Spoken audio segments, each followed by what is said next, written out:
Rapat penetapan upah minimum kota, UMK, Makassar berlangsung tertutup. Rapat ini berlangsung di LT3 Kantor Dinas Ketenagakerjaan Kota Makassar Jalan AP Petarani, Jumat, 13 Desember 2024. Pantauan Tribun Timur di lokasi, pintu masuk ruang rapat dikunci menggunakan pengikat dari kantongan plastik.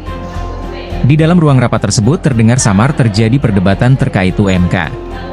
Rapat dipimpin langsung oleh Kepala Disnaker Makassar, Niel Mapalamba. Hadir dari perwakilan Asosiasi Pengusaha Indonesia, APindo, Makassar dan perwakilan Serikat Buruh Makassar. Sekitar 20 orang lebih peserta rapat yang ada di dalam ruangan.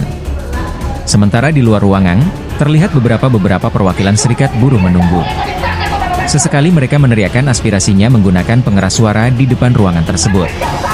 Tidak hanya itu, rombongan organisasi Serikat Buruh melangsungkan aksi di depan kantor Disnaker Makassar. Beberapa di antaranya berasal dari Konfederasi Serikat Nusantara, KSN, Makassar, Konfederasi Serikat Pekerja Indonesia, KSPI, Makassar, SBSI, FPBN, PMBI, GSBENI, dan FSPESMI.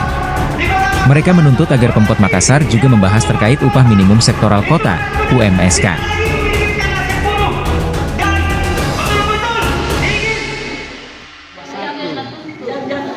Tertinggi Jawa Timur 2,3. Nah, dengan kita perbandingan itu 68%. Kita di atasnya mereka, ya kan?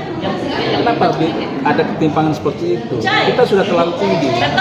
Nah, ini akan berakibat apa?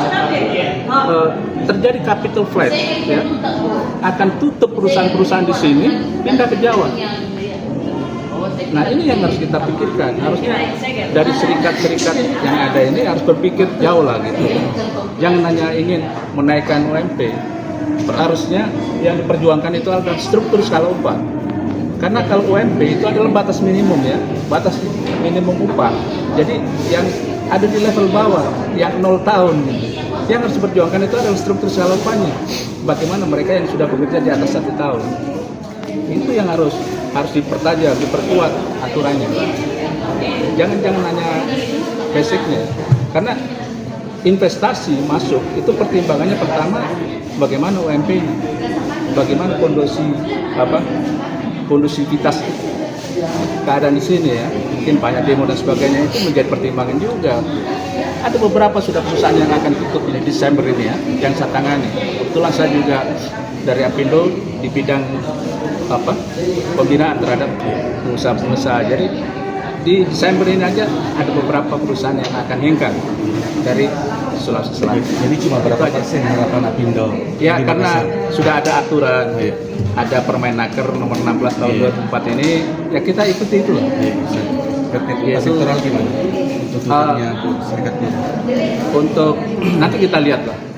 Sektor apa yang mereka usulkan? Katanya Kalau jasa, memang ya kan konsumsi.